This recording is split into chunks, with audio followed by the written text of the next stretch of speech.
Peroxide is not the best Bleach game on Roblox, and I'm tired of seeing people who haven't played the game or testers who are clearly biased saying that it is. Make sure to subscribe because only about 20% of the people watching this video right now are actually subscribed. Now let's get into it. I'm sorry, Mr. Peroxide owner, but Peroxide is currently being glazed and is set to release a few days from the recording of this video, or tomorrow. Overall, I'm tired of the Peroxide and just Roblox Bleach game community in general saying certain things about it. One, it's going to kill Type Soul. You can't kill something that is already dead. Peroxide could never kill Type Soul because Type Soul is committing suicide. I need you all to stop saying this because it just isn't true. Call me a Type Soul glazer, but if Type Soul had a functioning development team, Peroxide wouldn't even stand a chance. If you haven't played Peroxide, stop telling me I'm wrong. I'm literally Max Bastakar. You guys are so delusional and you want Peroxide to be good, so you pretend like it is when you haven't even played the game, until you trick your mind into thinking the game is amazing. Anyway, the biggest issue with Peroxide is easily going to be the combat, which brings me on to the second point. True stun combat is dated, terrible, and not fun. Roblox anime games have taken two major turning points in combat, largely due to production from Monad Studios or the people behind Deepwoken. First was Rogue Lineage, which popularized mini stun combat in which hits can result in combos, but are still avoidable, meaning getting hit once will at least result in one guaranteed hit as punishment, but you can avoid subsequent hits. Second was Deepwoken, which popularized non-stun combat in which getting hit once is usually the punishment for getting hit, and most moves don't true combo into each other. True stun combat, which is utilized in Peroxide, means that getting hit once will always combo into a move, and any move which doesn't knock you away or out of combos will continue to extend combos indefinitely. Whenever I bring this up, I see three main arguments, so let's confront all of them. First of all, that's why evasive moves exist. Evasive moves in Peroxide are moves separate from your main moveset in which you get one free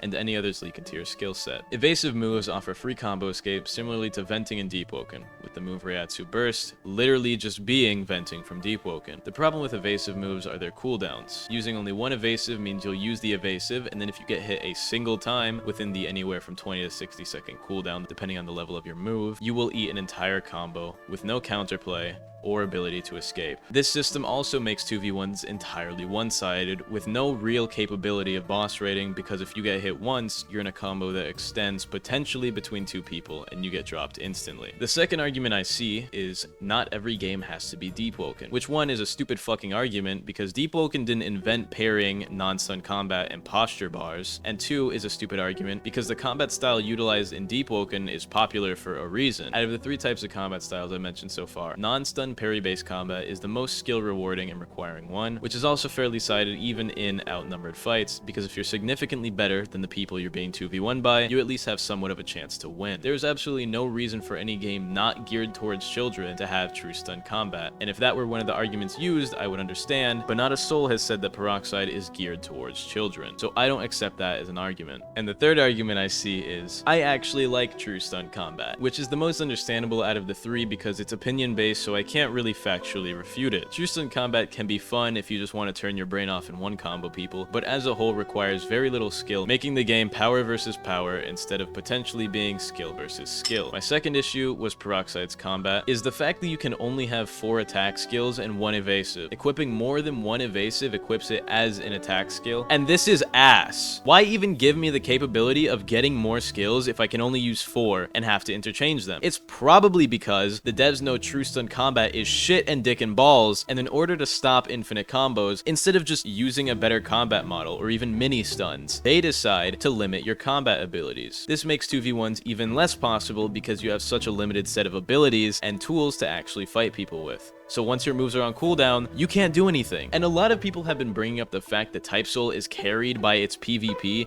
and Peroxide has good PvE. First of all, no, it doesn't. You haven't played the game. The PvE is mid. It literally just has more variety of PvE scenarios because there's more mobs and spawns. Second of all, why wouldn't Type Soul be carried by the PvP? PvP is literally the only thing that matters. You get stronger, you get Vasakar, you reach max strength. Why? Not so you can fight Fishbone Hollows easier. You do it for the PvP, so you can fight players and be strong in the game. Type Soul Battlegrounds existed because people liked the PvP but hated the progression of Type Soul. If Peroxide Peroxide Battlegrounds existed, nobody over the age of 13 will be playing it because nobody over the age of 13 is having fun playing Peroxide just for the PvP. The game is lacking in PvP, which is the absolute most important aspect, and is also why I personally see Peroxide dying within the next 3 months of its release. Nobody wants to play a game with boring ass combat when the entire reason for progressing is the combat. Anyway, I'm gonna get the honest opinions from VALEKIS and AGAMATSU, so let's hear from them.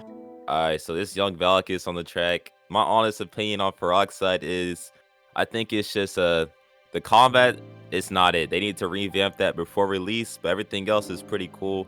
I'm a Bleach game enjoyer, and yeah, as long as I'm praying on Type Soul downfall, Peroxide will always be in my heart. This is August here. You know, I'm a deepwoken player. In my opinion, I feel like Peroxide and Type Soul Combat are both like.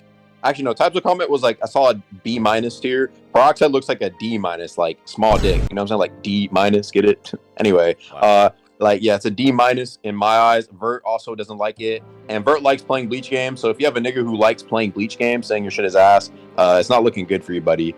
But you know, hey, deepwoken on top. You know what I'm saying? Go play that if you want some real good combat. That's all I had to say. Anyway, pastry tier list. Donut is going into the S tier. There's a donut flavor for everyone, and there's like a million varieties of donuts. Second is fruit tarts. And man, they always disappoint me so much. Fruit tarts always look amazing, and if this were based on presentation, this would go into the S tier easily. But every time I bite into a fruit tart, it's so mid and disappointing, it has to go into the D tier. It brings my fucking, like, my dopamine. I see it up, and then I bite into it, down. It's trash. Next up is croissants, which are very good, but they vary a lot, and sometimes they're just bad depending on where you get them. Overall, A tier, and a lot potentially S tier if they're well made. They're buttery, crispy, etc. Eclairs are S tier. They're chocolate, colored, cream filled. Pause.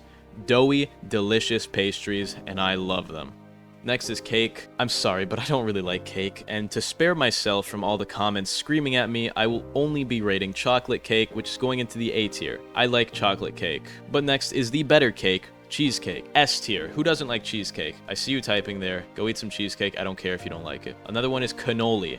S tier. It's like an eclair but more solid without the chocolate. And as we all know, I love cream in my mouth. Pause. Macarons are B tier. I've had some really good ones and I've had some garbage ones, so mixed opinion personally. Anyway, I hope you guys enjoyed this video. As a whole, I think Peroxide is kind of mid. And yeah, this should be coming out the day before Peroxide releases. So tell me your ideas in the comments, or if the game is already out by the time you're watching this. Tell me why I'm wrong. I'm not. I'm better than you. I'm joking. But anyway, I do think Peroxide can heavily improve. Overall, the progression is honestly actually worse than Type Soul if you're a solo player. If you're getting boosted, it's like 20 times easier. But if you're a solo player and you don't have a moderator to boost you like I did, then good luck getting Vastacar, because it's going to be pretty hard for you. The game can work and it does have potential, although I say less than Peroxide. Although I say less than Type Soul, honestly, just because the combat, just, yeah, it's kind of bad, and they'd have to completely revamp it to make the game good. Anyway, I hope you guys enjoyed, and goodbye.